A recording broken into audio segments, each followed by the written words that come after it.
এই অনুষ্ঠানটি শ্রোতাদের জীবন গল্প ভিত্তিক অনুষ্ঠান। এই অনুষ্ঠানে শ্রোতারা স্বেচ্ছায় নিজেদের জীবনের গল্প বলেন।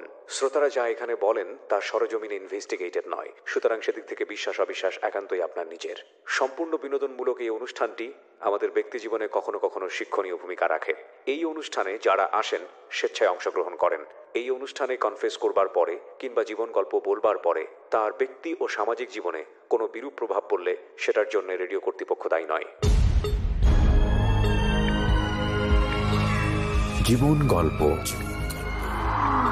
জীবন গল্প,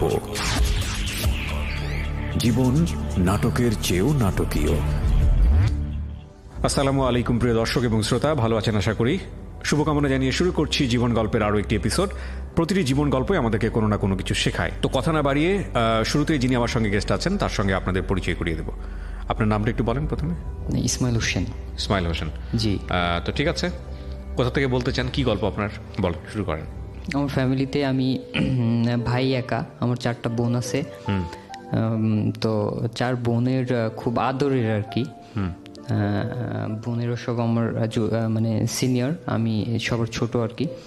তো আমার আব্বু ফিনান্সিয়াল দিক থেকে বলতে গেলে খুব একটা না, মানে স্বাবলম্বী না। আর্থিক দিক থেকে কি করতেন বাবা? বাবা আর কি যখন যেটা আসতো সামনে সেটাই করতো, যে কোনো কাজই করতো। মূলত কৃষক বলতে গেলে চলে। বাড়িতে জমি ছিল, জমির চাষবাস এগুলো করতো আর কি।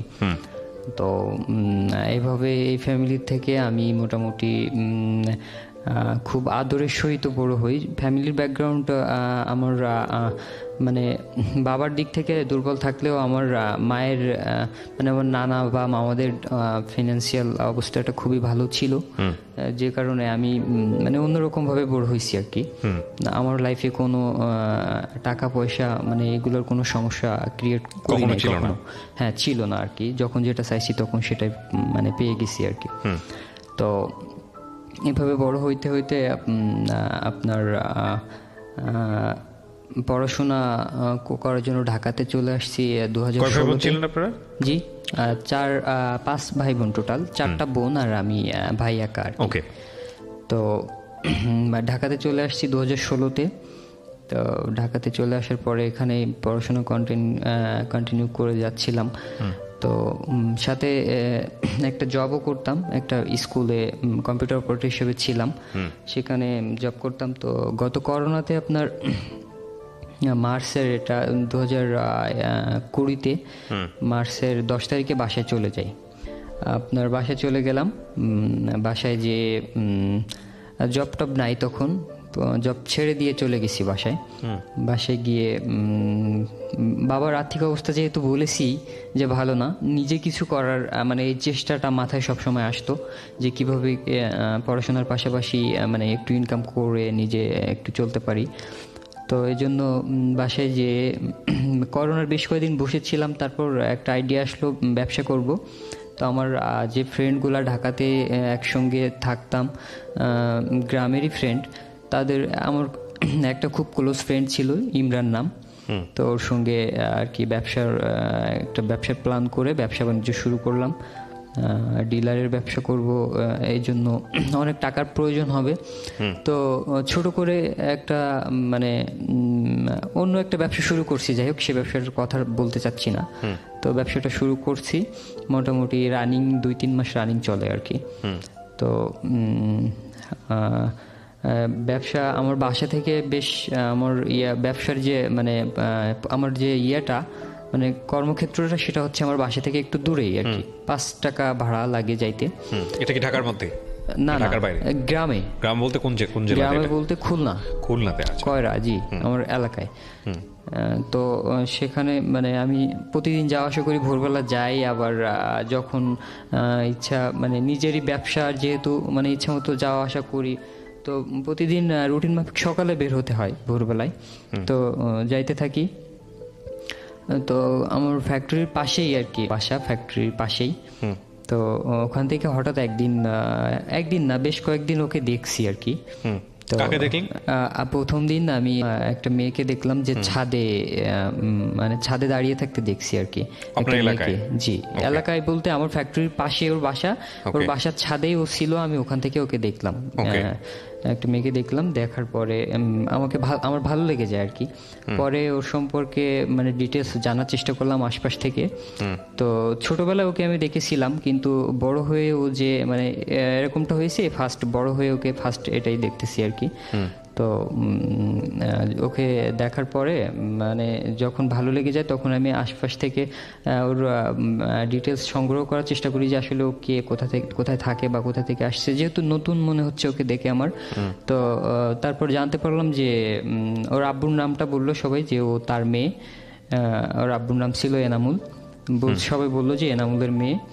তো তারপর আমি দেখে অবাক হয়ে গেলাম যে ছোটবেলায় ওকে দেখেছি কিন্ডারগার্টেনে যেতে স্কুল ব্যাগ নিয়ে, আর সেই মেয়েটা এত বড় হয়ে গেল। তো যাই হোক, ওকে দেখার পর ভালো লেগে যায়।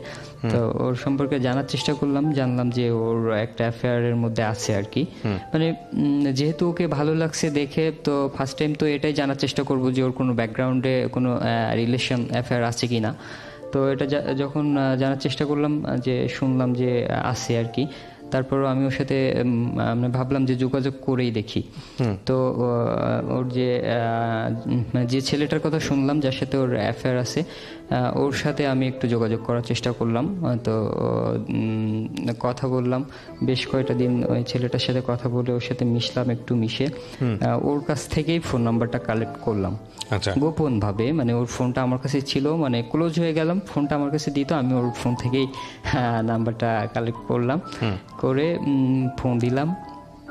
ওই ছেলেটা আবার হচ্ছে ইয়ে করে, মানে আপনার কি বলে ডিশ লাইনে কাজ করে আর কি, ডিশ লাইনের তার এগুলা ইয়ে করে। তো ওর কাছ থেকে নাম্বার নিয়ে ও নগদে, মানে ও হচ্ছে মানে থাম্বার উপরে দাঁড়ায় আছে, মানে থাম্বায় উঠে গেছে থাম্বায়, আর আমি থাম্বার নিচে দাঁড়ায় আর কি ফোনটা দিলাম। ও থাম্বাতে কাজ করতেছে, প্রায় 1-1.5 ঘন্টা কাজ করছে। আর ততক্ষণে আমি ফোন দিলাম ওর কাছে। ফোন দেওয়ার পরে জানতে চেষ্টা করলাম। তো প্রথমে আমার পরিচয় চাচ্ছে যে আপনি কে, কোথা থেকে বলছেন। তো আমি বললাম আমার নাম। তো আমাকে চিনতে পারে নাই, আমাকে চেনার নাই কথা, কারণ এর আগে ওর সাথে আমার কথা হয় নাই বা কখনো মুখোমুখি দেখা হয় নাই। তো ও কথা বলতে চাইলো না, ফোনটা কেটে দিল। তারপর আমি নাম্বারটা সেভ দিয়ে রাখলাম। পরবর্তীতে মাঝে মাঝে ফোন দিতাম রাত্রে বা এই দিনে, যখনই সময় পাইতাম দেখতাম ওকে ফোন দিতাম। তো একদিন ও বললো কি, আপনাকে তো আমি চিনি না, আপনি বারবার ফোন দেন, ঠিক আছে আপনি আসেন, আমি আপনার সঙ্গে দেখা করি। বলছি কোথায় আসবো? তো বাসার পাশে একটা কম্পিউটার দোকান ছিল যেখানে আমি সবসময় সময় দিতাম, ওখানে আমি ওখানে আছি, ওকে আসতে বললাম যে এখানে দেখা করি। ঠিক আছে, ও আসছে। আসার পরে ও আমাকে দেখে তো হেসে দিচ্ছে, বলছে যে আপনাকে তো চিনি, মানে চিনি বলতে দেখছি এর আগে, কিন্তু আপনি যে উনি এটা তো বলতে পারতেন, বা আপনার সাথে এর আগে মনে দেখা হয়েছিল শাহিন ভাইয়ের সঙ্গে। ওর একটা চাচাতো ভাই আছে, তার সঙ্গে আমি থাকি, ও এটা জানে আর কি। তো যাই হোক, দেখা করে আমি ওকে বললাম যে ঠিক আছে। ও বলতেছে যে আমি এখন চলে যাই, আপনি থাকেন। আমি বলছি যে কোথায় যাবা? বলতেছে যে আমি আমার ফুপির বাসায় যাবো। আমি বলছি তাহলে আমাকে নিয়ে যাও। বলছে ঠিক আছে আসেন। পরে ওর সঙ্গে হাঁটতে হাঁটতে ওর ফুপির বাসা পর্যন্ত গেলাম। ওর ফুপির বাসা ওখান থেকে পাশেই। তো গেলাম, কথা বলতে বলতে তখন ওকে আমি মানে সরাসরি না, একটু অন্যভাবে ওকে মানে প্রস্তাবটা দেওয়ার চেষ্টা করলাম যে আমি তোমাকে পছন্দ করি, এটা বোঝানোর চেষ্টা করলাম। তো ও আমাকে বললো যে অ্যাকচুয়ালি আমি একজনের ওয়াইফ বলতে গেলে চলে। আমি বলছি কেমন, মানে ওয়াইফ বলতে গেলে চলে মানে কি বিয়ে হয়ে গেছে? বলতেছে না বিয়ে হয় নাই, তবে আমি একটা ছেলেকে পছন্দ করি, তো তার সঙ্গে আমার হয়তো বিয়ে হয়ে যাবে। আমি বলতেছি সমস্যা নাই, বিয়ে তো এখনো হয় নাই, তো জাস্ট ফ্রেন্ড হিসেবে আমরা কথা তো বলতে পারি। তো বলতেছে ঠিক আছে, হ্যাঁ কথা বলা যায়। আমি বলছি তাহলে মেসেঞ্জারের আইডিটা দাও আর অ্যাড করে নাও আমাকে তোমার ফ্রেন্ড লিস্টে। পরে আমাকে অ্যাড করে নিল, ও নিজে হাতে আমার ফোনে সার্চ করে মানে ফ্রেন্ড লিস্টটা অ্যাকসেপ্ট করে নিয়ে ফোনে কথা হয়, মানে মেসেঞ্জারে কথা হয়, ফোনেও মাঝে মাঝে ফ্রেন্ড হিসেবে কথা হয়। জাস্ট এভাবে ফ্রেন্ড হিসেবে 1 সপ্তাহ কথা চলে। চলার পরে মানে ওকে আমি ইমোশনালি মানে অনেকভাবে ইমোশনালভাবে ওকে আমি মানে ইমপ্রেস করার চেষ্টা করলাম, অনেকভাবে ট্রাই করলাম আমি আমার দিক থেকে। আপনি কোনো রিলেশনশিপে ছিলেন ওই সময়টা? না, ওই সময়টা আমি কোনো রিলেশনশিপে ছিলাম না। তো এখানে হালকা একটু ব্যাকগ্রাউন্ডে বলি, আমি অনেকগুলো রিলেশনের সাথে এর আগে জড়িত ছিলাম, অনেক রিলেশন করতাম। আসলে বলতে গেলে চলে যে অন্যরকম টাইপের ছিলাম, নিজের সত্যটা মানে বলাই যায় যে চাইলেই একটা রিলেশনের মধ্যে ঢুকে পড়তাম বা চাইলেই একটা রিলেশনের মধ্যে থেকে বের হয়ে আসতাম, আমার ইচ্ছা মতো ইচ্ছা খুশি করতাম আর কি। তো একটা টাইম আমি এই যে ঢাকা থেকে বাসায় চলে গেলাম, গিয়ে বেশ কিছুটা দিন রিলেশন ছাড়াই ছিলাম, কোনো রিলেশন ছিল না।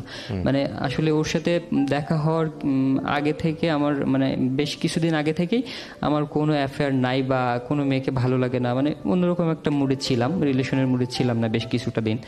তো এরকম যাই হোক, তারপর ওর সাথে কথা হইতে থাকে, মানে ওকে আমি ইমপ্রেসড করার চেষ্টা করি। তো এক সপ্তাহ পরে ওর কথার মধ্যে আমি অন্যরকম পাই যে মানে আমি বুঝতে পারতেছি যে আসলে সে ধরা দিবে আমার আমার জালে ধরা দিচ্ছে এরকম ভাব। তো এভাবে বেশ 2-3 দিন চলার পরে আমি ওকে বলি যে আসলে তোমার তো বিয়ে হয় নাই এখনো, আর যে ছেলেটার সাথে তুমি রিলেশনে আছো আসলে কি মানে বুঝতে চেষ্টা করেছো কখনো যে তুমি তার সাথে থাকতে পারবা কিনা? ওকে এভাবে অনেকভাবে বোঝাই। তো একটা সময় দেখলাম কি যে ছেলেটার সাথে ও আর কথা বলে না, আমাকে বলতেছে যে বিল্লাল, ওই ছেলেটার নাম বিল্লাল ফোন দিলে আমার কেমন জানি বিরক্ত লাগে। আমি বলতেছি কেন এরকম? বলতেছে যে মানে আপনার সাথে কথা বলতে ভালো লাগে, ওর সাথে কথা বলতে ভালো লাগে না, এরকমটা। তখনই আমি বুঝতে পারলাম যে আসলেই মানে ব্যাপারটা কেমন জানি হয়ে গেছে। তারপর আমি এই জিনিসটা বুঝলাম না যে একটা মেয়ে যখন একটা ছেলের সাথে অন্য একটা ছেলে পেয়ে মানে ওই ছেলেটার কথা আমার নামে মানে খারাপ বলতো আর কি, যে ওর সাথে আমার কথা হয় না, ভালো লাগে না, এগুলো আমাকে বলতো। তো এই জিনিসটা আমি পজিটিভলি নিলাম, যে আমি যেহেতু ওর প্রতি অনেক নার্ভাস ছিলাম, ও যেটাই বলতো সেটাই আমার পজিটিভ মনে হতো। তো যাই হোক, এভাবে বেশ চলতে থাকলো, আরও 3-4 দিন চললো। তারপর মাঝে মাঝে ওর সাথে দেখা করতে যাইতাম, মানে তখন রিলেশনটা হয়ে গেছে।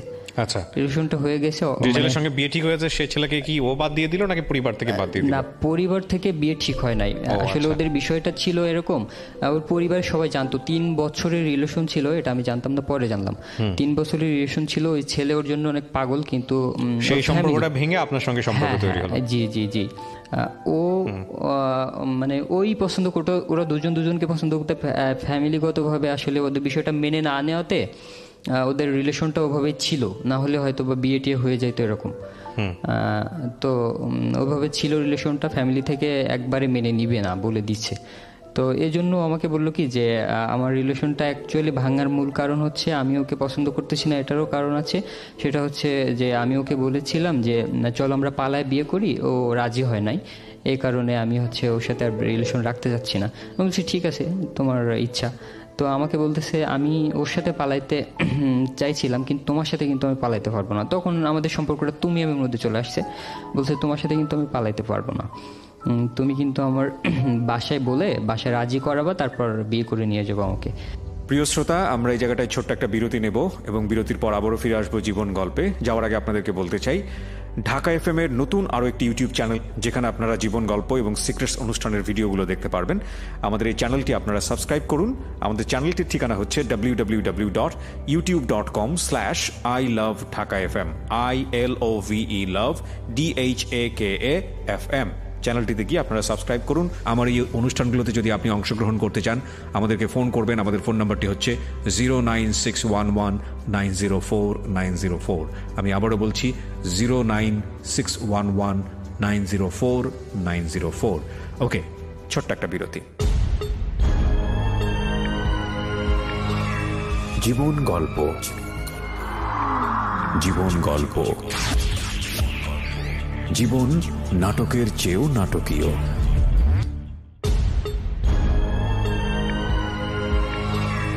জীবন গল্প।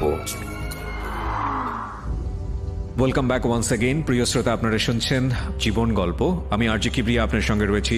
আমার এই অনুষ্ঠানগুলোতে যদি আপনি অংশগ্রহণ করতে চান, আমাদেরকে ফোন করবেন। আমাদের ফোন নাম্বারটি হচ্ছে 09611904904। আমি আবারও বলছি 09611904904।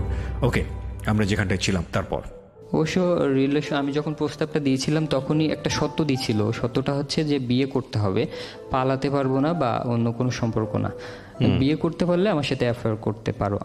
আমি তখন বলছিলাম হ্যাঁ। ও যেটাই বলতো আমি সবই হ্যাঁ বলে দিতাম। তো তারপর হয়ে গেছে ওই যে ওকে কথা দিলাম যে বিয়ে করব। তারপর সেখান থেকে বেশ 4-5 দিন যাওয়ার পরে খুব একটা ক্লোজ হয়ে গেলাম। যখন যা বলতাম ও যা বলতো আমি শুনতাম, রাখতাম, দেখাও করতাম। একদিন রাত্রেও দেখা করছি, অবশ্য দূর থেকে দেখা করছি। এরকম বেশ কয়েকবার দেখা করলাম। দেখা করার পরে ও বলতেছে যে বাসায় তুমি তোমার গার্ডিয়ান পাঠাও বিয়ের জন্য, বিয়ের প্রপোজাল নিয়ে পাঠাও। পরে আমি আমার বাসায় শুধু আম্মুকে বললাম। আমি ওর প্রতি অনেক দুর্বল হয়ে পড়ছিলাম, যে কারণে সরাসরি আম্মুকে বলছিলাম। আম্মুকে বলার মতো যদিও কোনো যৌক্তিক কারণ ছিল না, কারণ আমার এখনো বয়স হয় নাই। তারপর আম্মুকে বললাম যে এরকম একটা মেয়েকে পছন্দ করি। তো আম্মু বলল কি, আম্মু ওকে মানে ওর কথা শুনে পছন্দ করলো আর কি। মানে যেহেতু মানে বাসা থেকে বেশি দূরে না, তো ওর কথা শুনে পছন্দ করলো। বললো ঠিক আছে। তো ওদের ফিনান্সিয়াল অবস্থা তো অনেক বেশি ভালো, আসলে আমাদের বিষয়টা ওরা মেনে নিতে পারবে কিনা আগে কথা বলতে হবে। তখন আপনি কোন ইয়ারে পড়েন? আমি তখন থার্ড ইয়ার পড়েন। জি, অনার্স থার্ড ইয়ার। জি। তো আম্মু আমাকে যখন বললো যে ঠিক আছে আমি দেখি, মামাদের বাসা থেকে কেউ গেলে হয়তো বা মেনে নিতে পারে। তোর মামাদের বাসা থেকে, আমার মামাদের কথা বলতেছে। তো আমার মামাদের ব্যাকগ্রাউন্ড অনেক ভালো ছিল, এজন্য আর কি। তো আমি বলছি ঠিক আছে কথা বলো, একটু দ্রুত বলো। তো বলতেছে এইসব বিষয় কি দ্রুত করা যায় নাকি? তো আমি ওই যে আম্মুকে বললাম, আর তারপরে আর কখনো বলি নাই। তো আমাকে প্রতিদিন প্রেশার দিত যে বলছো, বাসায় বলছো, আমার বাসায় লোক পাঠাইছো, লোক পাঠাবা কবে? আমি বলছি যে একটা বিষয় কি হুট করে হয়? ওকে বুঝাইতাম যে একটু ওয়েট করো, ও এটার মধ্যে নাই। ও বলতেছে যে না, তুমি 1 মাসের মধ্যে সব পুরো বিষয়টা হ্যান্ডেল করে ফেলবা, যে 1 মাসের মধ্যে যেন আমাদের বিয়েটা হয়। তুমি 1 সপ্তাহের মধ্যে বাসার থেকে লোক পাঠাবা, কথাবার্তা ফাইনাল হবে, 1 মাসের মধ্যে আমাদের বিয়ে হবে। তো আমি বলছি এটা কোনো কথা যে 1 মাসের মধ্যে এটা কি হয় নাকি? বলতেছে না তাহলে হবে না, তুমি দ্রুতই করো, আমি তোমাকে স্যার থাকতে পারতেছি না। আমাকে ইমোশনালভাবে দুর্বল করার চেষ্টা করতেছে। তো আমি বলছি ঠিক আছে দেখি। আমি শুধু ওরকম বলতাম, এরকম ওকে 1 সপ্তাহের মতো ঘুরাইলাম, যে আজকে না কালকে পাঠাবো, কালকে না পরের দিন পাঠাবো, এরকম ঘুরাইতে থাকলাম। তখন আমাকে একদিন রাত্রে বলতেছি কি যে আসলে দেখো এইভাবে তো হবে না, তোমাকে স্যার আমার ভালো লাগতেছে না থাকতে, আচ্ছা আমরা বিয়ে করে ফেলি, তারপর দেখা যাবে। আমি মনে মনে ওটা চাচ্ছিলাম। ও বললো, আমি মনে মনে ওটা চাচ্ছিলাম, কিন্তু ওকে বলতে পারি নাই। ও যে আগেই সত্য দিয়ে রাখছিল যে পালায় বিয়ে করতে পারবো না, তো ও সত্য দিচ্ছে, আবার ওই বলতেছে যে চল আমরা পালায় বিয়ে করে ফেলি। তখন তো আমি রাজি হয়ে গেলাম একবারে। তো বললাম ঠিক আছে। তো তারপর পালায় বিয়ে করব, কি কি করতে হবে সব অ্যারেঞ্জ করলাম।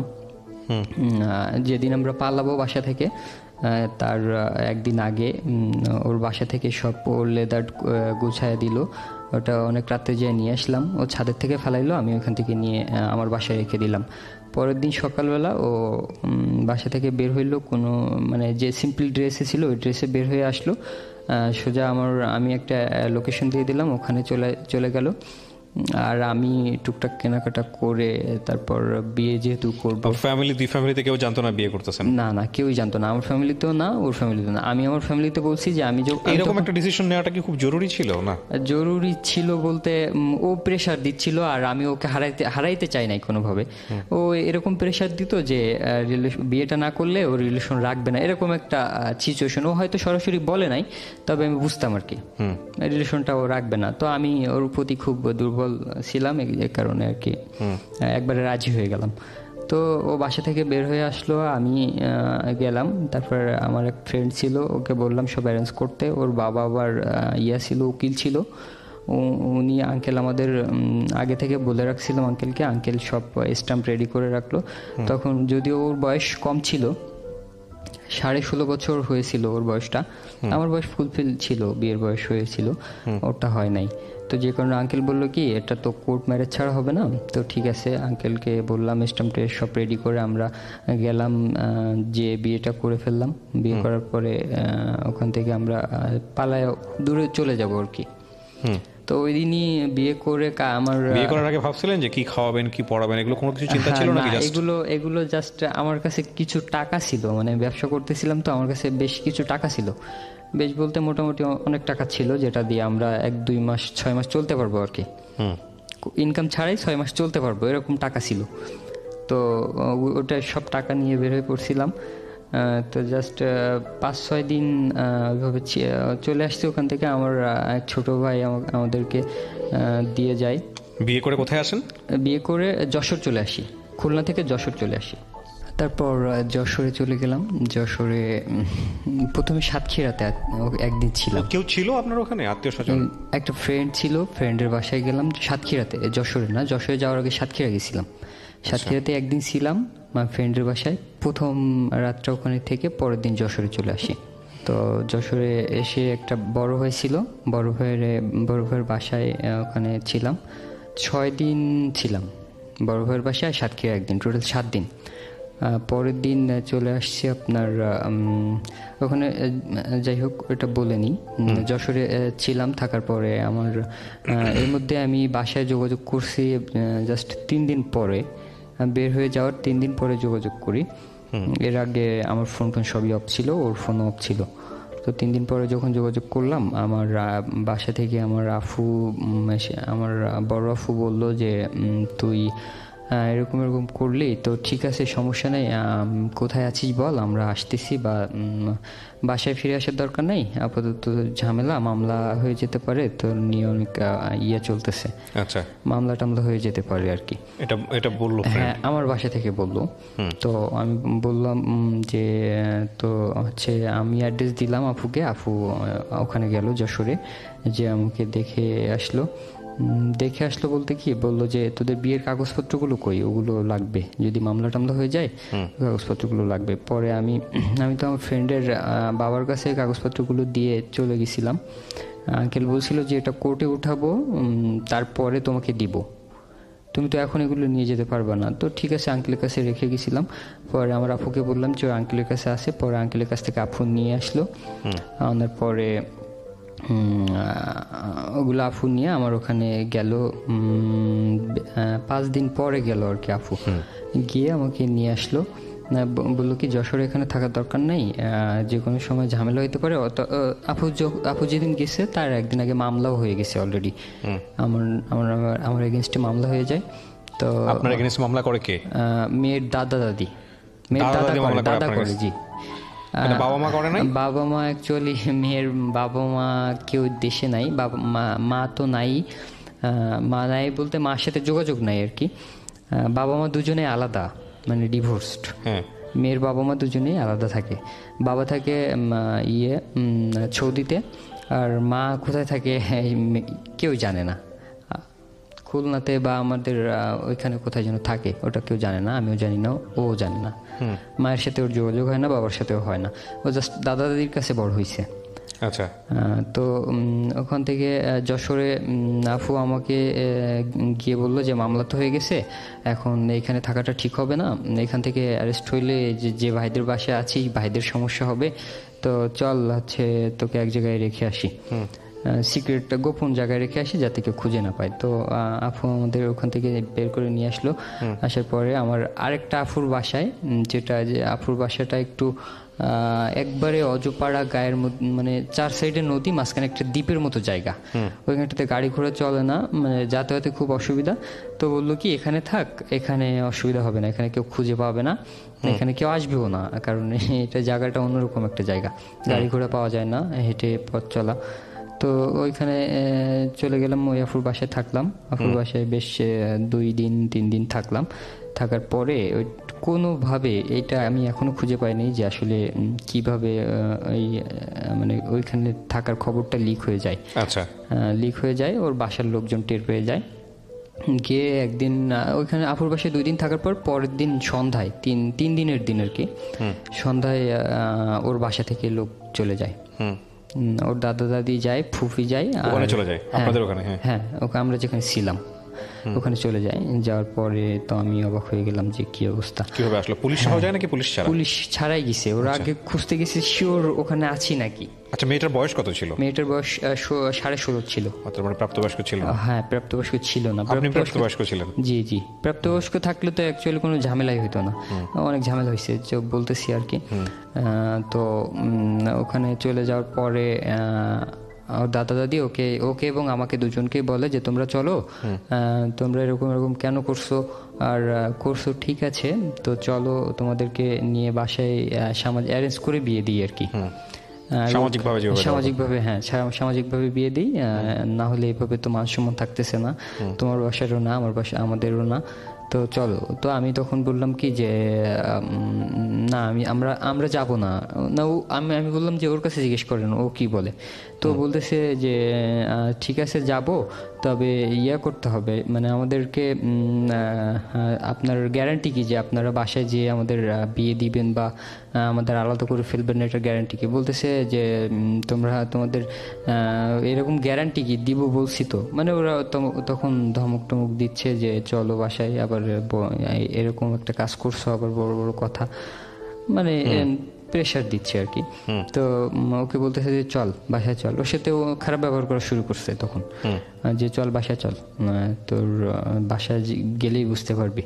তখন আমি বললাম, আমাকে বলতেছে যে চলো দুজনেই চলো, নাহলে ঝামেলা হবে কিন্তু। তখন অন্যরকম হয়ে গেছে আর কি। তো আমি বলতেছি না, আমি যাব না, আপনাদের মেয়ে যদি যায় তো ওকে নিয়ে যান। ওর কাছে জিজ্ঞেস করতেছে যে কি তুই যাবি?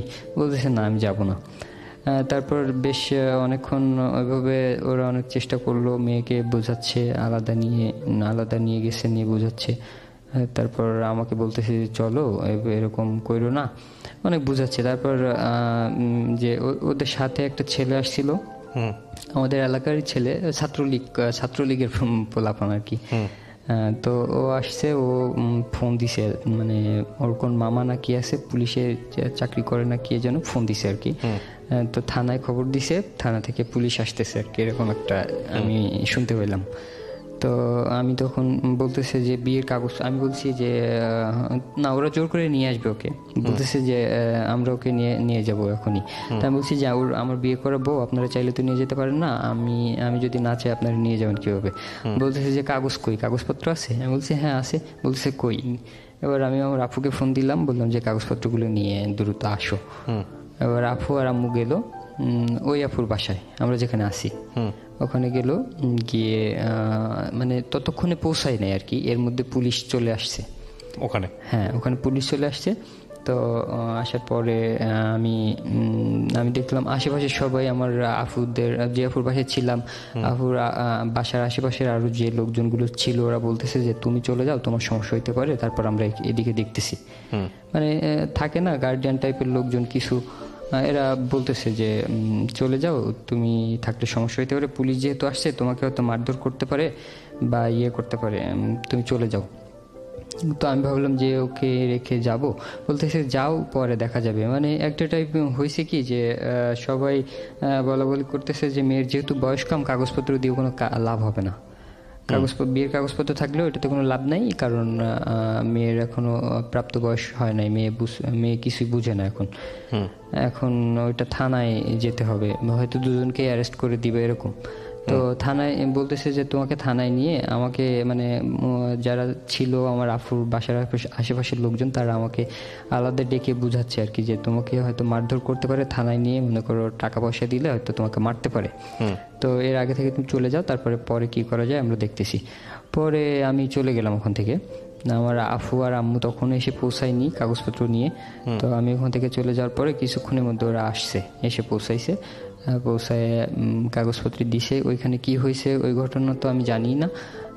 পরে কিছুক্ষণ পরে শুনলাম যে আফুকে আর আম্মুকে নিয়ে গেছে আচ্ছা পুলিশ, অ্যারেস্ট করে, আমাকে না পেয়ে। জি, আমাকে খুঁজতেছে, আমাকে পায় নাই, তো বলতেছে যে কান টানলে মাথা চলে আসবে, তাই এটা বলে পুলিশ নিয়ে গেছে আর কি আফুকে আর আম্মুকে অ্যারেস্ট করে। রাত্রে ওকেও নিয়ে গেছে, ওকে নিয়ে থানায় রাখছিল। আফুকে আর আম্মুকে এবং ওকে আলাদা আলাদা রাখছে, তিনজনকে আর কি আলাদা আলাদা জায়গায় রাখছে।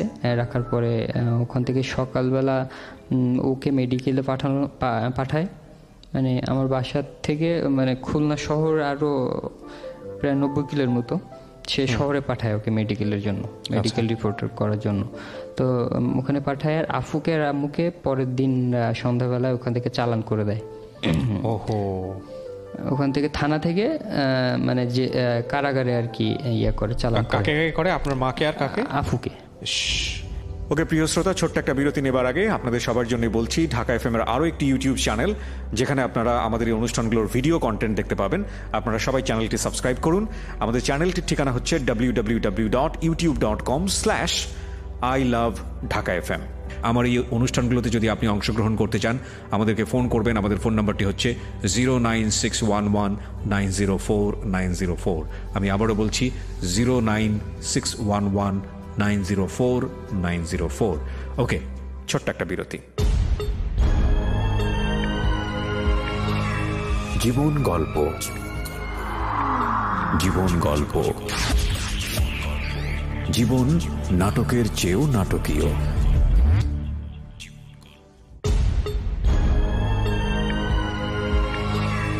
জীবন গল্প। Welcome back once again. প্রিয় শ্রোতা, আপনারা শুনছেন জীবন গল্প।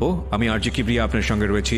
আমার এই অনুষ্ঠানগুলোতে যদি আপনি অংশগ্রহণ করতে চান, আমাদেরকে ফোন করবেন। আমাদের ফোন নাম্বারটি হচ্ছে 09611904904। আমি আবারও বলছি 09611904904। ওকে, আমরা যেখানটায় ছিলাম তারপর। তো ওয়াইফ কথা তখন? ওয়াইফ তখন মেডিকেলে পাঠাইছে, থানা থেকে হাসপাতালে আর কি মেডিকেলে পাঠাইছে। তো মানে আফু আর আম্মু আমাদের থানাতে ছিল প্রায় 12 ঘন্টার মতো। তো এর মধ্যে আমি ফোন দিলাম, আমি তো তখন মানে পালাতক আর কি। তো আমি আমার ভাইদেরকে ফোন দিলাম, আমাদেরকে ফোন দিলাম যে এরকম এরকম হয়েছে, তো তোমরা যে আম্মু আর আফুকে যেভাবে হোক ওইখান থেকে বের করার চেষ্টা করো, আর যদি প্রয়োজন হয় আমাকে ডাক দিও, আমি চলে আসবো। আমাকে পাইলে যদি ছেড়ে দেয় তাহলে আমি যাব। পরে মামা বললো যে ঠিক আছে, দেখতেছি, তোমার তো আসার দরকার নেই, তুমি মানে লুকায় থাকো, তোমার পাইলে সমস্যা হইতে পারে, তোমাকে অনেক মারধর করতে পারে বা আরো ঝামেলা হইতে পারে, আমি দেখতেছি কি করা যায়। পরে মামাতো ভাইরা ছিল, তারা অনেক বুঝে এসব বিষয়ে। তো ওরা বললো যে ঠিক আছে, তুই পালায় থাক, আমরা দেখতেছি। আমি ওইভাবে ছিলাম। আমি ওখান থেকে সোজা আবার ঢাকা চলে আসি, একা ওইভাবে পালায় ঢাকা চলে আসছি। আর আম্মু আর আফু ওখান থেকে খুলনা থেকে চালান করে দেয়। তখন আমাকে বলে নাই যে ওদের খুলনায়। মামাতো ভাই বলছে কি যে ওরা থানায় আছে, ওদের বের করার চেষ্টা করতেছি, বের করে ফেলবো। তো যাই হোক, ওদের বের করতে পারে নাই। আমি প্রতিদিন ফোন দিতাম, আমাকে বলতো যে হ্যাঁ করে ফেলবো। হঠাৎ একদিন শুনলাম যে ওদের খুলনায় চালান করে দিছে, এটা আমাকে বলে নাই। তো যাই হোক, বলছে খুলনা চালান করে দেওয়ার খবরটা জানার পরে আমার অনেক খারাপ লাগলো যে আসলে মা আর বোনকে। হ্যাঁ, মা আর বোনকে। ওয়াইফকে তখনও ধরে নাই? ওয়াইফ তো তখন থানাতে ছিল। থানা ছিল, কিন্তু সে কোথায় গেছে? থানা থেকে খুলনা মেডিকেলে মানে ওর মেডিকেল রিপোর্ট করার জন্য পাঠাইছে আর কি। ও কি পুলিশের জিম্মায় আছে নাকি? হ্যাঁ, পুলিশের জিম্মায় ছিল। পুলিশের জিম্মায়। আপনি হচ্ছে বাইরে? আমি বাইরে, জি। তো মেডিকেল রিপোর্ট করার পরে 2 দিন সময় লাগছে আর কি। 2 দিন পরে ওকে বাসায় পাঠাইছে। মেডিকেল রিপোর্ট করানো শেষে ওকে বাসায় পাঠাইছে। ওকে মানে কোথাও নেয় নাই, মানে কাস্টডিতে নেয় নাই আর কি। ওকে পাঠাইছে বাসায় পাঠানোর পরে আম্মু আর আফু ভাবে ছিল, আমি ঢাকায় ছিলাম। আমি অনেক চেষ্টা করতাম বলতে আমাকে তো জাস্ট ফ্যামিলি থেকে যেভাবে চালাচ্ছে আমি সেভাবে চলতেছি। আমাকে বলতেছে যে তুমি কোনোভাবে এসো না, এদিকে ধরা দিও না, পালায় থাকো। তো আমি ওইভাবে পালায় আসি। 25 দিন চলে গেল। আমি বলতেছি যে 25টা দিন হয়ে গেলো। এর মধ্যে আম্মুর আর আফুর মানে জেলখানা যে ছিল, মানে আমার আফু হচ্ছে অনেক সেন্সিটিভ টাইপের, ওইখানের খাবার তো খাইতেই পারতো না। আর যাই হোক, এইসব পরিবেশের দিক দিয়ে মানে না করাতে আফু জ্বর চলে আসে, মানে মশার কামড়, ডেঙ্গু হয়, মানে অনেক খারাপ পরিস্থিতি চলে ওর মধ্যে, খুব অসুস্থ হয়ে পড়ে। তো এইসব খবরও পাইতাম, ফোনে কথা হইতো, মানে ওর ভিতর থেকে ফোনে কথা বলা যায়, তো ফোনে কথা হইতো। তো একদিন আমি যাইতাম মাঝে মাঝে ওখান থেকে। আমি ঢাকা থেকে মানে খুলনা চলে গেলাম। খুলনায় গিয়ে মাঝে মাঝে আফুর ওখানে যে টাকা দেয়া যায় জেলখানার ভিতরে, পিসিতে টাকা দিয়ে আসতাম। তখন তো কিছু করার ছিল না, সবাই আমাকে জেলে? বলতো। হ্যাঁ, ওদেরকে কেন তোলো? ওদেরকে কি আসামি করছিল? ওদের আসামি করছিল, যে মামলা করছিল টোটালি 6 জনের নামে। আমার আরো ফ্রেন্ডরা ছিল, তারা সবাই পালাইছিল তখন। ফ্রেন্ডদের নামে করছে? হ্যাঁ, একটা ফ্রেন্ড ছিল, তারপরে আমার আব্বু ছিল, আমার বোনের জামাই ছিল, মানে দুলাভাই ছিল। টোটাল 6 জনের নামে হয়েছে। আমার নাম, আমি 1 নম্বর ছিলাম, আর সবাই সিরিয়াল দিয়া বাকি 6 জন আর কি। তো তাদের থেকে 2 জনকে ওই যে ধরছে, আর অজ্ঞাতনামা দিছে মানে অসংখ্য ব্যক্তি। তো পরে যাই হোক, ওখানে মানে আম্মু আর আপু 25 দিন চলে গেল, তাও কোনো মানে ওদের জামিনের কোনো ব্যবস্থা হলো না।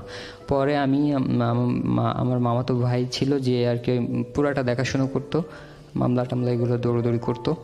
তো মামাতো ভাইকে বললাম যে ওটা কি চাচ্ছে আসলে, টাকা লাগলে টাকা খরচ করো না। বলতেছে যে টাকা দিয়েও কোনো কাজ হবে না, এখন আমরা অনেক চেষ্টা তো করলাম, তোকে ছাড়া কোনোভাবে জামিন করানো যায় কিনা, এখন তুই না আসলে ওদের হবে না, কোনোভাবে হচ্ছে না। এখন আমি বললাম তাহলে আমি চলেই আসি, ওদের তো শুধু শুধু কষ্ট দিয়ে লাভ নাই, মানে ওরা তো মহিলা মানুষ, আমি 2-6 মাস আমি অপরাধ যেহেতু করছি, আমি জেলখানায় থাকলে কোনো সমস্যা নাই, আমি একটা পুরুষ মানুষ, আর মহিলা মানুষকে আর কতদিন রাখা যায়। পরে বললাম যে আমি চলে আসতেছি, তুমি ব্যবস্থা করো, আমি স্যালেন্ডার করলে যদি ও ছেড়ে দেয় তাহলে হবে। পরে একটা উকিলের সাথে কথা বললো, উকিল বললো যে হ্যাঁ, ও স্যালেন্ডার করলেই হয়ে যাবে। আচ্ছা।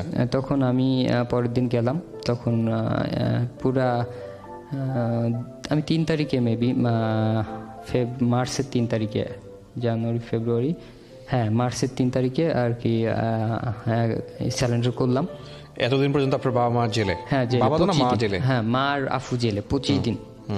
তো 25 দিন পরে আমি স্যালেন্ডার করলাম, যখন আমি স্যালেন্ডার করার সাথে সাথে ওদের জামিন হয়ে গেল। আচ্ছা। ওরা বের হয়ে আমার সাথে দেখা করতে পারছে আর কি, সাথে সাথেই জামিন হয়ে গেছে। ওকে।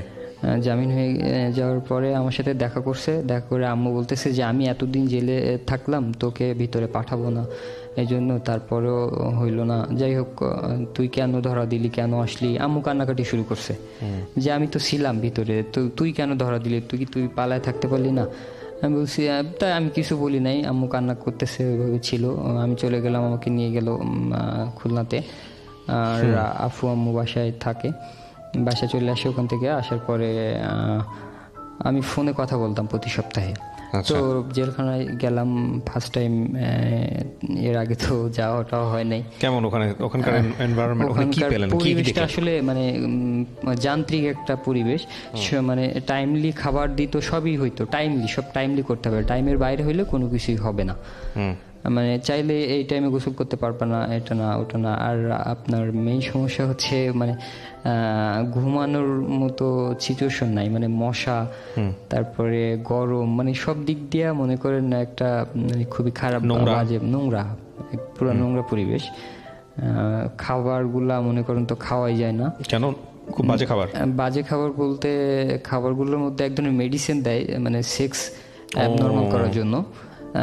ওইটার একটা বাজে গন্ধ আসে, প্লাস আপনার ওই খাবারটা খাওয়াই যায় না, শুধু সিদ্ধ করা জাস্ট, আর কিছু না। লবণ মরিচ মানে কোনো মশলাই না, শুধু সিদ্ধ করা। তো যাই হোক, আমি ওখানে ভিতরে আবার ক্যান্টিন আছে, ওটাই মূলত হচ্ছে মানে ব্যবসা করার উদ্দেশ্যে খাবারটা ওরকম করে রান্না করে, যাতে সবাই ক্যান্টিন থেকে খাবার কিনে খায়। ওর ভিতরে খাবার কিনে খাইতাম। তো মোটামুটি ছিলাম মানে 1 সপ্তাহ, 12 দিনের মতো। খুব কষ্ট, মানে খুব খারাপ লাগতেছিল। 10-12 দিন পরে ফোন দিলাম বাসায়, মানে প্রতি সপ্তাহে একবার করে কথা বলা যেত। তো পরের সপ্তাহে ফোন দিলাম, দেওয়ার পরে শুনলাম যে ও নাকি আমার বাসায় চলে আসছে। আচ্ছা, যাকে বিয়ে করছেন? হ্যাঁ, যাকে বিয়ে করছি, ওকে নিয়ে বাসায় আটকায় রাখছিল। ও ওখান থেকে মানে ফোন টোন সব নিয়ে নিছিল। ও অনেক কষ্ট করে আফুর সাথে যোগাযোগ করছে। আফু বাড়ি যাওয়ার পরে আফুর সাথে যোগাযোগ করে আফুর কাছে চলে আসে, বাড়িতে চলে আসে আর কি, আমাদের বাড়িতে। আমার আফু আবার আমাদের বাড়িতেই থাকে আর কি। তো আমাদের বাড়িতে চলে আসে, আসার এই খবরটা শোনার পরে আমার অনেক ভালো লাগছে আর কি। আমি বের হয়ে ওকে পাবো এরকম একটা আশা নিয়ে আবার ছিলাম। তো এটা শোনার পরে মনে করেন আমার মনে হইতো না যে আমি জেলখানার মধ্যে আসি, আর কয়টা দিন গেলেই আমার জামিনটা হয়ে যাবে, জামিনটা হয়ে গেলে আমি বের হলে ওকে পাবো, এরকম একটা মানে খুবই ভালো লাগতো। তখন আর জেলখানা মনে হইতো না, যাক ঠিক আছে। সবার সাথে মানে সেটাই বলতাম যে এরকম বের হয়ে ওকে পাচ্ছি, গল্প করতাম। তো যাই হোক অনেক আশা ছিল আর কি ওকে বের হয়ে আবার পাবো। তো আমার 3 মাস এইভাবে 3 মাস 6 দিন চলে গেল। 3 মাস 6 দিন পর আমার জামিন হইল। 3 মাস 6 দিন পরে যখন জামিন পেলাম, জামিন পেয়ে বাসায় আসছি, এসে বাসায় আসি না, বের হয়ে শুনি যে ও নাই আর কি। আমার বাড়িতে ছিল, ওখান থেকে আবার পালায় চলে গেছে আর কি। পালায় চলে গেছে? আবার রাত্রে পালায় চলে গেছে, মানে আমি বিষয়টা বুঝলাম না, এখনো বুঝি না। আবার রাত্রে 2টার দিকে উঠে, মানে সবাই শোয়া ছিল, ঘুমের মধ্যে ছিল। তো আমার বাসায় ওই কয়টা দিন এসে আমি গল্পে শুনলাম এসে যে ওই কয়টা দিন এসে আমার বাসার পরিবেশের সাথে আম্মু আব্বুর সাথে আপুর সাথে সবার সাথে এমনভাবে মিশছে যে ও চলে যাওয়াতে তারা মনে করেন আপসেট পুরা, মানে তারা অনেক মানে হয়ে গেছে। কোথায় গেল? ওর বাড়িতেও যায় নাই? ওর বাড়িতে বলতে ওর বাড়িতেও যায় নাই, ওর একটা ফুপির বাসা, সেখানে গেছে। ওর ফুপি আসতো আমাদের বাড়ির পাশে ওর আর একটা ফুপি আছে। তো ওই ফুপি আমাদের বাড়িতে মাঝে মাঝে আসতো ও থাকা অবস্থায় আর কি, এসে খোঁজখবর নিত। তো আমার বাসার কেউ মাইন্ড করে নাই যে আসলে ওর ফুপি তো এসে দেখে যায় এই, আর আমাদের বাড়ির পাশের যেহেতু কোনো ক্ষতি করবে না। তো ওই ফুপি ওকে নিয়ে যায়, মানে করে যোগাযোগ করে ওকে বলে যে এরকম এরকম টাইমে চলে আসবে, সেই যাই হোক যোগাযোগ করে ও ফুপির বাসায় চলে যায় রাত্রে 2টা-3টার দিকে উঠে। পরে আম্মু হঠাৎ করে আম্মুর পাশেই ঘুমাইছিল, ওইখান থেকে চলে গেছে, আম্মু জানে না। তো আম্মু হঠাৎ রাত্রে উঠছে বাইরে যাওয়ার জন্য, উঠে দেখে যে ও নাই। পরে খোঁজাখুঁজি শুরু করছে, ভোর হয়ে গেছে, ভোর পর্যন্ত খুঁজে এখানে সেখানে খুঁজে কত জায়গায় খুঁজছে, ওকে পায় নাই। তো না পেয়ে সবারই ফোন টোন দিল যে মানে ও আমাদের বাসায় ছিল, এখান থেকে হারায় গেলে মনে করেন আবার যদি গুম মামলা টামলা দিয়ে দেয় তাহলে একটা বিপদ, অন্য একটা মামলা হয়ে যেতে পারে। তো খোঁজাখুঁজির পরে যখন না পাইলো তখন ওই যে ওর ফুপির বাসায় খুঁজতে গেল, খুঁজে যেয়ে দেখে ওখানে ঘুমাচ্ছে। আচ্ছা, বাইরে মানে সবাই খুঁজতেছে আর ওখানে যে ঘুমাচ্ছে। পরে ওকে যে ডাক দিলে ও বলতেছে যে আমি যাব না, আমার এখানে আমার ভালো লাগতেছে না। তবে আমাদের বাসায় গিয়ে, মানে আমাদের বাসায় যে কদিন ছিল, মানে কোনোভাবে কেউ বুঝতে পারেনি যে ওর এখানে খারাপ লাগতেছে বা ও শুধু একটাই কথা বলতো নাকি আম্মুকে যে ওকে তাড়াতাড়ি বের করেন, আমার আর ভালো লাগতেছে না এরকম। মানে ও যাওয়ার 1 সপ্তাহ আগে নাকি বলছিল আম্মুকে যে ওকে যদি তাড়াতাড়ি বের না করেন ওই 1 সপ্তাহের মধ্যে ওকে বের করবেন, না হলে কিন্তু আমি দাদু বাড়ি চলে যাব, এরকম বলছে। তা আম্মু ভাবছে কি যে ওকে হয়তো তাড়াতাড়ি খারাপ লাগতেছে ওর জন্য, তাই এরকম বলতেছে। তবে আমার বের করার জন্য মানে চেষ্টা চলতেছে আর কি। তো একটা মামলার একটা ডেট থাকে আর কি, যে অপহরণ মামলা এতদিন না হইলে বের হইতে পারবে না। আমার মামলাটা ছিল অপহরণ আর কি। তো হাইকোর্ট করেও আপনার 3 মাস সময় লেগে গেছে, 3 মাস 6 দিন আর কি। মানে চেষ্টা করছে আমার বাসা থেকে আমাকে জামিন করানোর, কিন্তু আসলে পারে নাই, 3 মাস লেগেই গেছে। তো ওকে এটা বোঝাচ্ছে যে আসলে দেখো তুমি চাইলেই তো আর সবকিছু হয় না, আর কয়টা দিন থাকো হয়ে যাবে। তো আমি বাড়ি আসছি জাস্ট 1 সপ্তাহ আগেও চলে গেছে, আর 1টা সপ্তাহ থাকলে হয়তো বা ওর সাথে আমার মানে বাকি লাইফটা হয়তো বা কাটিয়ে দিতে পারতাম, বা হয়তো একসাথে থাকা হইতো।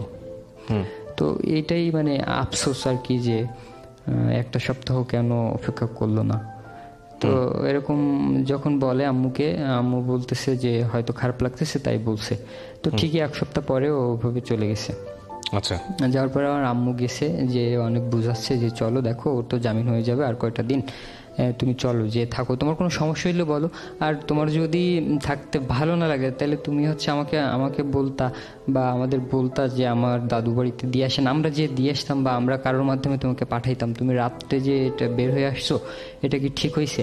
মানে লোকে কানাঘোষা করতেছে যে ওদের মানে আমার কথা বলতেছে যে ওর ওয়াইফ আবার চলে গেছে, এই সেই কেমন একটা না বাজে দেখাচ্ছে না এই বিষয়টা।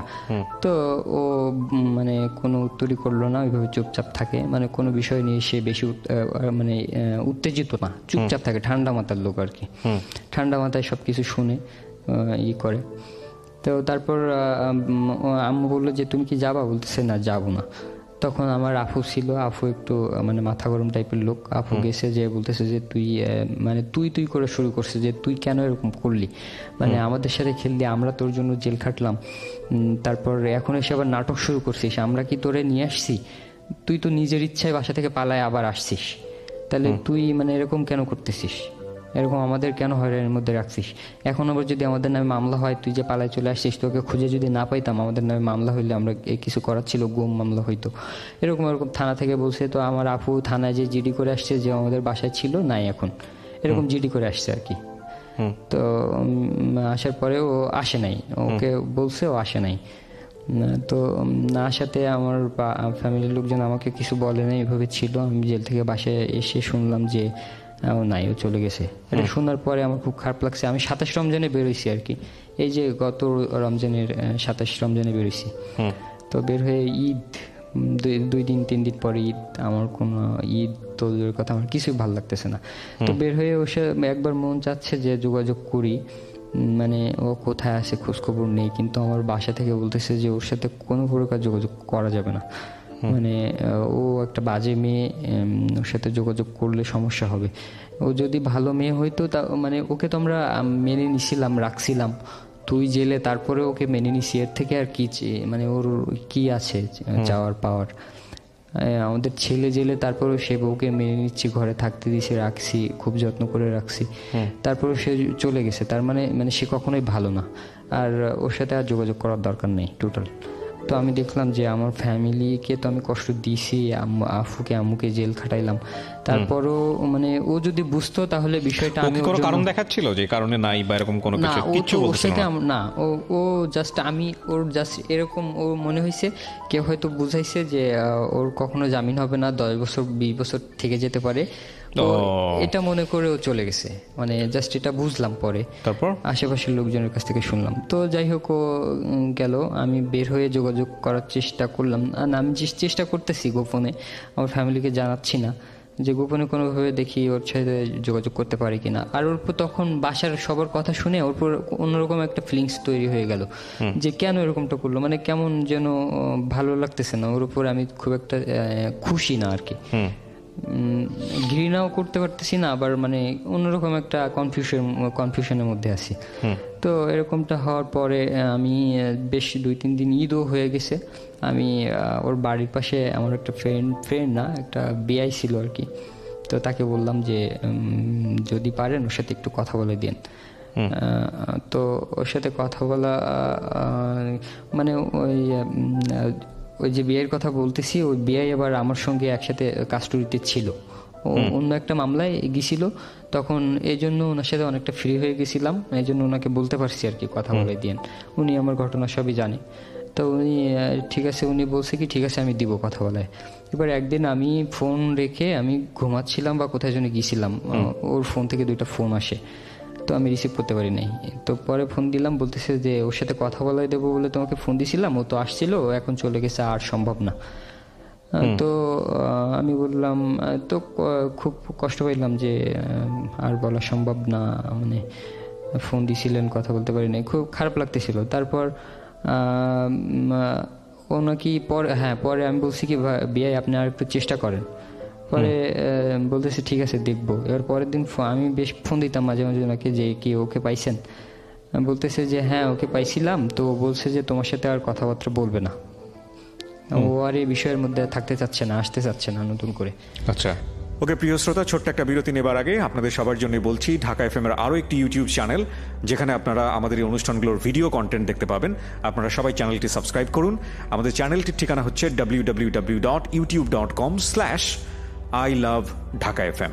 আমার এই অনুষ্ঠানগুলোতে যদি আপনি অংশগ্রহণ করতে চান আমাদেরকে ফোন করবেন। আমাদের ফোন নাম্বারটি হচ্ছে 09611904904। আমি আবারও বলছি 09611904904। ওকে, ছোট্ট একটা বিরতি। জীবন গল্প, জীবন গল্প, জীবন নাটকের চেয়েও নাটকীয়।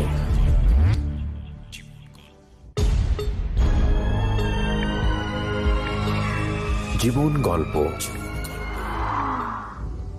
Welcome back once again. প্রিয় শ্রোতা, আপনারা শুনছেন জীবন গল্প। আমি আরজি কিবরিয়া আপনার সঙ্গে রয়েছি। আমার এই অনুষ্ঠানগুলোতে যদি আপনি অংশগ্রহণ করতে চান আমাদেরকে ফোন করবেন। আমাদের ফোন নাম্বারটি হচ্ছে 09611904904। আমি আবারও বলছি 09611904904। ওকে, আমরা যেখানটায় ছিলাম তারপর ও এর মধ্যে আবার হয়ে গেছে, ডিভোর্স দিয়ে দিছে। ও ডিভোর্স লেটার পাঠাই দিছে? পাঠায় নাই, লেটারটা পাঠায় নাই, ডিভোর্স নাকি কোর্টে ওর কাছ থেকে সিগনেচার নিছে, মানে ওর বাসা থেকে। ও এটুকুই জানে, আর কিছু জানে না, যে ডিভোর্স পেপারে ওর কাছ থেকে ওর বাসা থেকে সিগনেচার নিছে, ও দিবে না, জোর করে নিছে আর কি।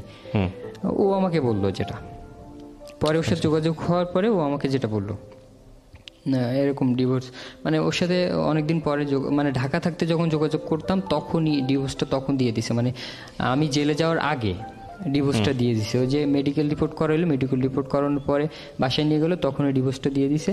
তো তখন ডিভোর্স দেওয়ার পরে ওর সাথে আমার কথা হইতো, আম্মু যখন জেলে ছিল তখন কথা হইতো। তো বলছে যে এরকম ডিভোর্স তো আমার বাসা থেকে জোর করে দিয়ে দিছে, তো এই ডিভোর্স আমি মানি না। আমি বলতেছি ডিভোর্স মানি না, তুমি মানবা কি? আমিই তো মানি না। তুমি বলতেছে যে আমার কাছ থেকে তো জোর করে সিগনেচার নিছে, তো এটা সমস্যা নেই। বলছি ঠিক আছে। তারপর ওই যে বিয়ের কথা বলতেছি, বিয়ে বলছে যে ও আজ তোমার সাথে কথা বলতে চাচ্ছে না। তো কথা বলতে আমি যখন শুনলাম যে ওর সাথে কথা বলবে না, তখন আমিও আর এগোলাম না, আমি ওইভাবে ছিলাম বাসাতে। মানে কি আপনাদের মধ্যে কোনো কথাই হয়নি সরাসরি এরপরে? না, ওর পরে আর কোনো কথাই হয় নাই, জাস্ট দুইটা দিন আগে কথা হয়েছে। হ্যাঁ, কথা হয় না এইভাবে। ছিল, আমি ঢাকাতে চলে আসছি, এসে আমি আমার মতো গুছাচ্ছি আর কি।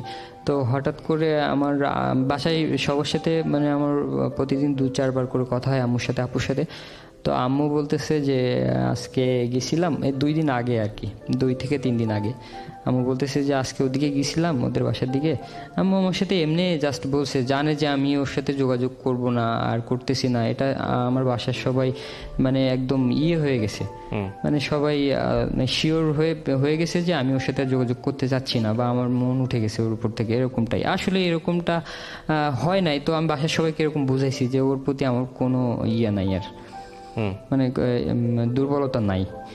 তো এজন্য সবাই আমার উপর বিশ্বাস করে। আম্মু আমাকে কালকে বলতেছে কি যে ওদিকে গেছিলাম, যে দেখি এরকম ও রাস্তা দিয়ে আসতে যে ওদের বাসা দেখা যায়, বাসার ভিতরটা দেখা যায় পুরা। দেখতেছি যে ও অসুস্থ, কে যেন ওকে মানে হাত ধরে নিয়ে যাচ্ছে গোসল করায়। মেয়েটা অসুস্থ? হ্যাঁ। তো মানে বিয়ে হয়ে গেছে, এর মধ্যে আবার বলি, বিয়ে তো হয়েই গেছে। বিয়ে হয়ে যাওয়ার মেয়েটার বিয়ে হয়ে গেছে? হ্যাঁ, মেয়েটার বিয়ে হয়ে গেছে জাস্ট আমি জেল থেকে বেরোনোর পরে। আচ্ছা, মানে যে ছেলেটা বিয়ে করেছে সে কি সবকিছু জেনে শুনে বিয়ে করেছে? আসলে ওই যে বলছিলাম যে একটা ছেলের সাথে ওর অ্যাফেয়ার ছিল 3 বছরের, ওই ছেলেটাই বিয়ে করেছে? ওই ছেলেটা বিয়ে করেছে। ওই ছেলেটা বিয়ে করতে রাজি ছিল না।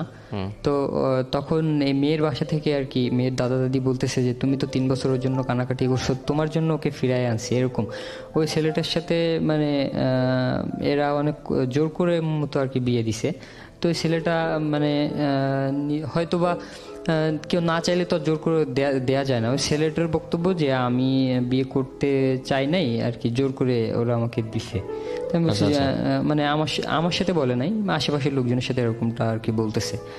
তো ওর সাথে যখন বিয়ে হয়ে গেছে, ওই দিন রাত্রে আমি ওর বাসার আশপাশ দিয়ে ছিলাম, মানে আমি বাড়িতেই ছিলাম তখন। তো আমার কোনো ফিলিংসই আসে নাই, বিয়ে করতেছে করুক, সমস্যা নেই, আমার কোনো ফিলিংস আসে নাই ওর প্রতি। ও নিজের ইচ্ছায় বিয়ে করতে যখন রাজি হয়েছে, তখন ফিলিংস আসাটা কি স্বাভাবিক। আমি ওর প্রতি এক প্রকার ঘৃণা করার চেষ্টা করতেছি, কিন্তু আসলে ওকে ঘৃণা করতে পারতেছি না এখনো পর্যন্ত, মানে ওর প্রতি ঘৃণাটা আসে না আর কি। তো যাই হোক, বিয়ে হয়ে গেছে, আমি ঢাকায় চলে আসছি। ঢাকায় এসে এই তো 1 মাস হয় নাই, বা হয়েছে 1 মাস। এই গল্পটা আপনি কেন বললেন আজকে রেডিওতে? এই গল্পটা জাস্ট আমি আমার যতগুলো ফ্রেন্ড আছে, বা খুব কাছের কেউ না, যারা আমার বিষয়গুলো জানে আর কি, তারা তো জানেই। আর নতুন করে আমি কাউকেই বলি নাই, জাস্ট আমার দূরের যতগুলো ফ্রেন্ড আছে সবাই জানে আমি বিয়ে করছি, কারণ আমি ফেসবুকে পোস্ট করছিলাম গট ম্যারিড, সবাই জানে বিয়ে করছি, সবাই বউর কথা জিজ্ঞেস করে। আমি আসলে নিজের ইয়েটা কারোর সামনে প্রকাশ করতে পারি না, আমি কাউরে বলতে পারি না যে আমার ওয়াইফ নাই, ও চলে গেছে, জেল হয়েছে, এতদিন হয়েছে, জেল টেল হয়েছে, এগুলো কেউ কিছু জানে না। সবাই শুধু জিজ্ঞেস করে যে তুমি কোথায় ছিলা, এতদিন কোনো খোঁজ নাই। আমি বলছি যে বিয়েটে করছি, তো একটু ব্যস্ত ছিলাম আর কি। তো সবাইকে এরকমটা বলি, সেটা তো ঠিক আছে। হ্যাঁ, আমি আপনার প্রশ্নের উত্তরটাই দিচ্ছি এই কথার মাধ্যমে। তো নিজের মধ্যে একটা মানে চাপা আছে, মানে কথাগুলো চাপা আছে আর কি, অনেক জ্যাম মনে হয় যে আমি কারোর সাথে শেয়ার করতে পারি না, জাস্ট এই জন্য আর কি এই গল্পটা শেয়ার করা। নিজের আপনার বোঝাটা শিক্ষা কি কমে এই গেছে। গল্পটা থেকে? আপনার নিজের শিক্ষাটা কি? আমার নিজের শিক্ষা হচ্ছে যে আমি অল্প অল্প কয়েকটা দিনে যে ওর সাথে যে ডিসিশনটা নিলাম এটাই ভুল হয়েছে। আমার ভুল ডিসিশনটা নেওয়ার কারণে আজকে আমার এই অবস্থা। আসলে বিয়েটা না অনেক বড় একটা ব্যাপার, এবং কত বড় ব্যাপার আমাদের জীবনের। একটা মানুষকে যখন আপনি নিজের জীবনের জন্য চুজ করছেন, জি, এই মানুষটা আদৌ আপনার জন্য উপযুক্ত কিনা সেটা জেনে শুনে তারপরে এই বিয়েটা করা উচিত। এক্স্যাক্টলি এই জিনিসটা আমি বুঝি নাই। এটা আসলে যারা করেন না তারা বুঝবেন, এটা যারা করেন তারা আর একটু করার পরে বুঝে, আসলে তখন আর বুঝেও লাভ নাই, এই হচ্ছে বিষয়। এটা আসলে এখন বুঝতেছি। তখন একটা জিনিস বুঝতাম কি, আমার একটা ছোট ভাই ছিল, ওর একটু ছোট্ট স্টোরি বলি। আমার একটা ছোট ভাই ছিল যাকে আমি নিজে হাতে বড় করছিলাম এক প্রকার বলতে গেলে চলে। আমার আপন তো কোনো ভাই নেই, ছোট ভাই, মামাতো ভাই। তো ছোটবেলায় আমি যেভাবে বড় হয়েছি ওকে মানে ওকে আমি নিজে হাতে তৈরি করছি এক প্রকার বলতে গেলে চলে। ওর পড়ালেখা সব কিছু দিয়ে আমি সাপোর্ট করতাম সব দিক দিয়ে, আমি অ্যাডভাইস করতাম, আমি যেভাবে বলতাম ও সেভাবে চলতো আর কি। তো হুট করে ও এরকম চেঞ্জ হয়ে গেছে যে আমার সাথে মানে যোগাযোগ করে না। তো একটা রিলেশনের মধ্যে জড়ায় আমার সাথে যোগাযোগ করে না আর কি। তো শুনলাম যে মানে একটা মেয়েকে পছন্দ করে তাকে বিয়ে করবে আর কি। তো আমি এটাতে আমার একদিন বলতেছে যে ভাই আমি বিয়ে করবো, এই আমার থেকে আরো 2 বছরের জুনিয়র। তো আমি রাজি ছিলাম না, আমি বলতেছি এখন তোমার বিয়ের বয়স হয়েছে, তুই বিয়ে করবি। পরে ও চুরি করে বিয়ে করে ফেললো। বিয়ে করে ফেলার পরে হচ্ছে আমার অনেক হেল্প নিছে এর আগে, কিন্তু আমি আসলে বিয়েতে রাজি ছিলাম না। তারপরে অনেকভাবে হেল্প করছি, আমি বলতেছি যে পাগল হয়ে গেছে পুরা। তো বলতে আমি অনেক হেল্প করছি বিয়ের জন্য, যে কোথায় কিভাবে গেলে কি করতে হবে, ও তো জানে না এগুলো। তো ওকে সব অ্যাডভাইস দিলাম। পরে বিয়ে করে ফেলছে একদিন চুরি করে। বিয়ে করে ফেলার পরে দেখলাম কি যে ও সুন্দর একটা পরিবেশ গুছায় নিছে। বিয়ে করে আগের মতো আর নাই, আগে ছিল অগোছালো, তারপরে মানে ঠিকঠাক মতো রেগুলার বাসায় ফিরতো না, রাত্রে কোথায় থাকতো নিজেও জানতো না। বিয়ের পরে দেখলাম কি ও সুন্দর একটা পরিবেশ তৈরি করে নিছে, তারপর নিজে ব্যবসা দাঁড় করাইছে। ওকে দেখে আমার কেন জানি মনে হইলো যে বিয়ে করলে মানুষ চেঞ্জ হয়ে যায় আর মনে হয় ভালো থাকে। তো ওকে দেখে আমার আর এরকম আমার লাইফটা এরকম একটা পর্যায়ে চলে গেছিল যে আমি বিয়ে করতে বাধ্য হয়েছি। আর সেটার কারণ হচ্ছে আমি যদিও নিজেরটা কিভাবে বলি, আমি ফিজিক্যাল রিলেশনের মধ্যে এমনভাবে অ্যাট্রাক্টেড হয়ে গেছিলাম যে আমার মনে হইতো প্রতিটা মুহূর্তে মনে হইতো যে আমি বিয়ে করলে হয়তো বা আমার এই সাইডটা এখান থেকে বের হয়ে আসতে পারবো। এটা খুব ভালো একটা ইন্টেনশন। হ্যাঁ, আমার সব থেকে কষ্টটা কোথায় জানেন ভাইয়া? আমার কষ্টটা এখানে যে আমি যখন এইসব বাজে কাজগুলো করতাম, বাজে কাজের মধ্যে মানে যেভাবে হোক আর কি জড়ায় গেছিলাম। তো আমি সবসময় মুক্তি চাইতাম আল্লাহর কাছ থেকে যে আল্লাহ আমি নিজের মনকে তো মানে করতে পারি না, মানে নিজের মনকে বোঝাই যে আল্লাহ এগুলোর মধ্যে আর কখনো যাব না, কিন্তু আবার কেন জানি হয়ে যায়, মানে ওর মধ্যে নিজে জড়ায় পড়ি, নিজেও বুঝতে পারি না। তো ভাবতাম কি যে বিয়ে করলে এটার মধ্যে থেকে বের হয়ে আসতে পারবো। তো বাসায় তো এগুলো বলতে পারতাম না। বাসায় আম্মুকে মাঝে মাঝে বলতাম একটা মেয়ের কথা, ওই যে ওর কথাই ফার্স্ট টাইম বলছি আর কি। আর এর আগে পরে যত রিলেশন ছিল আম্মুকে টুকটাক বলতাম আর কি।